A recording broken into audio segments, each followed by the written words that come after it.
नमस्ते, मेरा नाम सौरभ है और आप ललन टॉप की सबसे चौचक सीरीज़ देख रहे हैं जिसका नाम है ऑस्कर वाली फिल्म। और आज के एपिसोड की फिल्म है मैरिज स्टोरी। इसे 2020 के ऑस्कर में एक अवार्ड मिला, बेस्ट सपोर्टिंग एक्ट्रेस का लॉरा डर्न को। किस बारे में फिल्म है, लॉरा डर्न का किरदार क्या है, आइए साथ साथ जानते हैं। जो माएँ खूब वाइन पीती हैं या अपने बच्चे पर चिल्लाती हैं या गाली देती हैं, लोग उनको कभी स्वीकार नहीं करते। हम एक खामियों से भरे पिता को ज़रूर स्वीकार कर सकते हैं, क्योंकि एक अच्छे पिता का कंसेप्ट तो महज 30 साल पहले ही ईजाद किया गया। उससे पहले पिताओं से चुप चुप गैर मौजूद और गैर भरोसेमंद रहने की अपेक्षा की जाती थी। हम सभी औरतें उन्हें अलग रूप में देखना चाहती हैं, लेकिन एक बुनियादी स्तर पर हम उन्हें कबूल कर लेती हैं। हम उन्हें उनकी खराबियों के साथ प्यार करती हैं, लेकिन लोग ठीक ऐसी ही खराबियाँ माँओं में ज़रा भी बर्दाश्त नहीं करते, न स्ट्रक्चरली न स्पिरिचुअली। इसलिए तुम्हें ही परफेक्ट होना पड़ेगा। चार्ली चाहे नाकाबिल हो या कुछ भी हो, वो मायने नहीं रखता, लेकिन समाज में तुम्हें हमेशा अलग और ऊंचे पायदान पर रखा जाएगा। बहुत वाहियात है ये सब, लेकिन यहाँ तो ऐसा ही है। ये बयान है नोरा फेनशॉ का। वो एक वकील हैं, फिल्म की एक प्रमुख पात्र हैं। नोरा अपनी क्लाइंट निकोल से ये सब कहती हैं जब वो लोग उसके तलाक का केस तैयार कर रहे होते हैं। तब का ये संवाद है।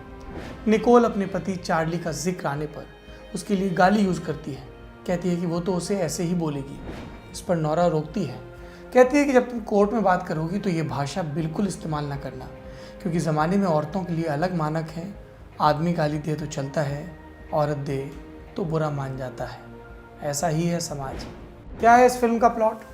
कहानी न्यूयॉर्क में रहने वाले एक कपल की है। चार्ली जो एक थिएटर डायरेक्टर है, निकोल जो एक्ट्रेस है। दोनों के एक बच्चा है, हेनरी। दोनों अगर अलग हो रहे हैं, या कहें तो निकोल अलग हो रही है।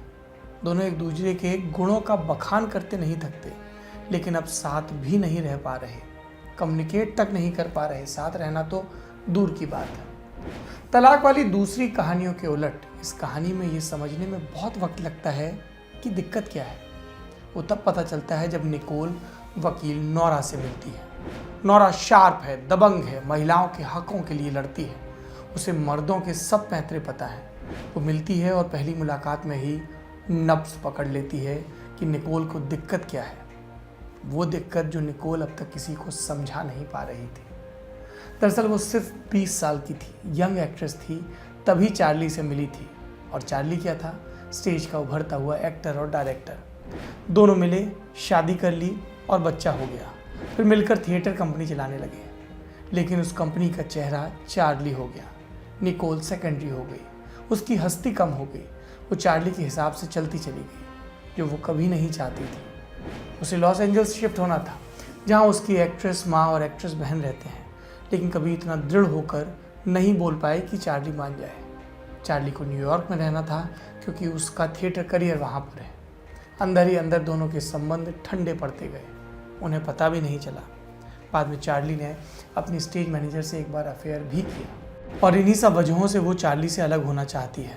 उसे एलए में रहकर एक टीवी शो में काम करने का ऑफर मिलता है, वो ले लेती है। हेनरी को लेकर अपनी माँ के यहाँ वेस्ट बॉलीवुड चली जाती है। फिर ये मामला कोर्ट तक पहुँचता है। चार्ली भी वकील करता है। वकील क्या कहता है? अगर बच्चे की कस्टडी चाहिए तो न्यूयॉर्क छोड़कर एलए में रहो। लेकिन न्यूयॉर्क में अपने नए ब्रॉडवे का डायरेक्शन भी चल रहा है, और ऐसे में वो एलए और न्यूयॉर्क के बीच शटलिंग करता रहता है, तलाक की प्रक्रिया से गुजरते हुए। इस परिवार के साथ आगे क्या होता है, हम कहानी में देखते हैं।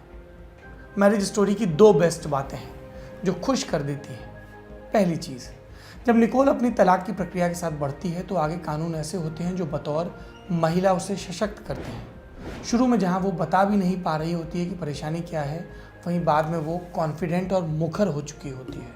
ये एक चमकीला पक्ष है। दूसरी बात, एक साथ खुश रहने वाले 2 लोग अलग होकर भी तो खुश रह सकते हैं, और अलग होने की प्रक्रिया को खराब बनाने के बजाय पॉजिटिविटी से भी तो भरा जा सकता है। पूरी फिल्म में निकोल और चार्ली अपने वकीलों के सामने या कोर्ट में बहुत चरम स्थितियों में होते हैं, लेकिन जैसे ही अकेले होते हैं, एक दूसरे के प्रति इनका व्यवहार बहुत शांत और सम्मान भरा होता है।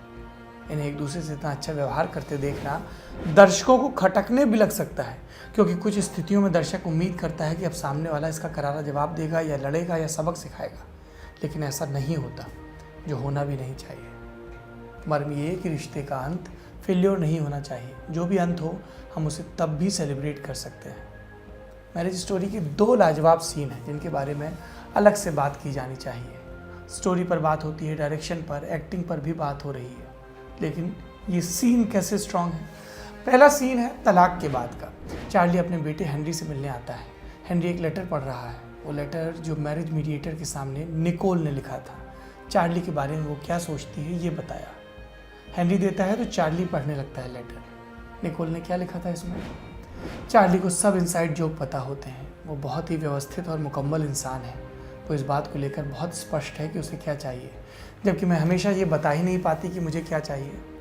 मैंने जब उसे पहली बार देखा था उसके 2 सेकंड बाद ही मैं उसके प्यार में पड़ गई थी। इतना पढ़ते ही चार्ली के मन में काले बादल घिराते हैं। वो ज़ोर ज़ोर से रोने लगता है, भावुक हो जाता है। और आपको पता है, जब वो अपने बेटे के बगल में ये चिट्ठियाँ पढ़ रहा होता है तब पीछे दरवाजे पर निकोल भी खड़ी सुन रही होती है।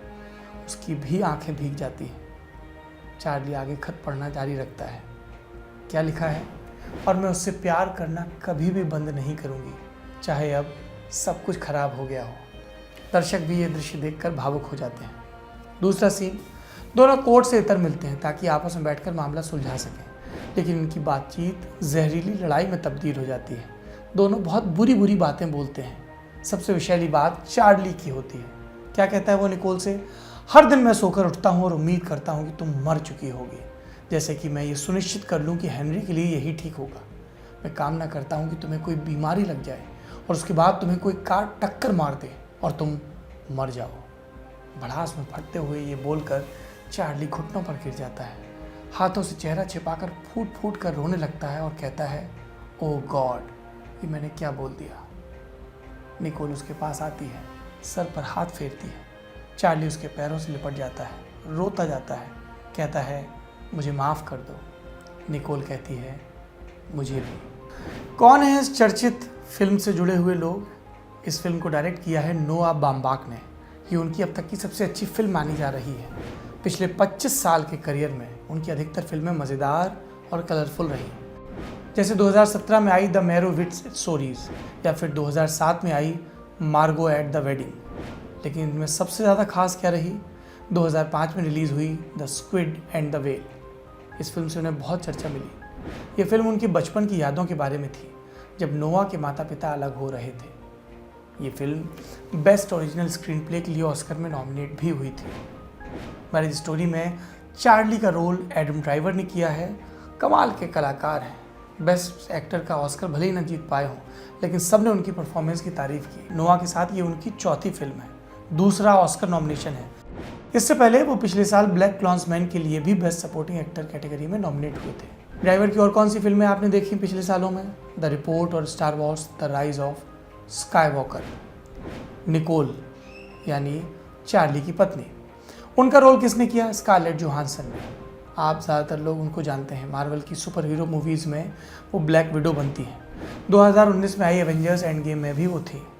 इस ऑस्कर में उन्हें 2 नॉमिनेशन मिले थे, मैरिज स्टोरी के लिए बेस्ट एक्ट्रेस का और जोजो रैबिट के लिए बेस्ट सपोर्टिंग एक्ट्रेस का। लेकिन मैरिज स्टोरी को ऑस्कर दिलाया किस एक्टर ने? Laura Dern, best supporting actress. Laura ने उस वकील का रोल किया जो निकोल की तरफ से केस लड़ती है। फिल्म में उनका किरदार एक सिंबल की तरह पेश होता है। अपनी अदाकारी के लिए वे लगभग हर अवार्ड में नॉमिनेट हुई। 2017 में HBO की एक बहुत तारीफ पाने वाली सीरीज आई थी, बिग लिटिल लाइज। उसमें भी लॉरा ने बहुत अच्छा काम किया था। जाते जाते आपको फिल्म के 2 इंटरेस्टिंग ट्रिविया बताते हैं। पहला, डायरेक्टर नोआ का सिनेमा से खास रिश्ता रहा है। उनके माता पिता दोनों फिल्म क्रिटिक थे। नोआ ने 2 शादियां की, दोनों एक्ट्रेस। पहली वाइफ जेनिफर जेसन ली, उनको उन्होंने अपनी फिल्मों में डायरेक्ट भी किया, और दूसरी पत्नी ग्रेटा गर्विग, जो नोआ की ग्रीनबर्ग, फ्रांसिस हॉ, मिस्ट्रेस अमेरिका में एक्टिंग कर चुकी हैं। खुद जानी मानी डायरेक्टर भी हैं। 2017 में आई लेडी बर्ड ग्रेटा ने ही डायरेक्ट की थी, जो 5 ऑस्कर के लिए नॉमिनेट हुई थी। इस साल भी ग्रेटा की फिल्म लिटिल विमेन ऑस्कर में नॉमिनेट हुई। दूसरा ट्रिविया, मैरिज स्टोरी की कहानी काफ़ी हद तक असली है। दरअसल ये खुद नोआ बाम्बाक की कहानी है, जब वो अपनी पहली पत्नी जेनिफर से तलाक ले रहे थे। उनकी पर्सनल कहानी के कई हिस्से निकोल और चार्ली की सिनेमैटिक कहानी में दिखते हैं। ऑस्कर वाली फिल्म है। लल्लन टॉप की खास सीरीज़ इसके अगले एपिसोड में देखें Once Upon a Time in Hollywood, director Tarantino की फिल्म जिसमें ब्रैड पिट और लियोनार्डो डिकैप्रियो ने काम किया है। कहानी हॉलीवुड के गोल्डन एज की है और फिर दुनिया को दहला देने वाली एक मर्डर नाइट की।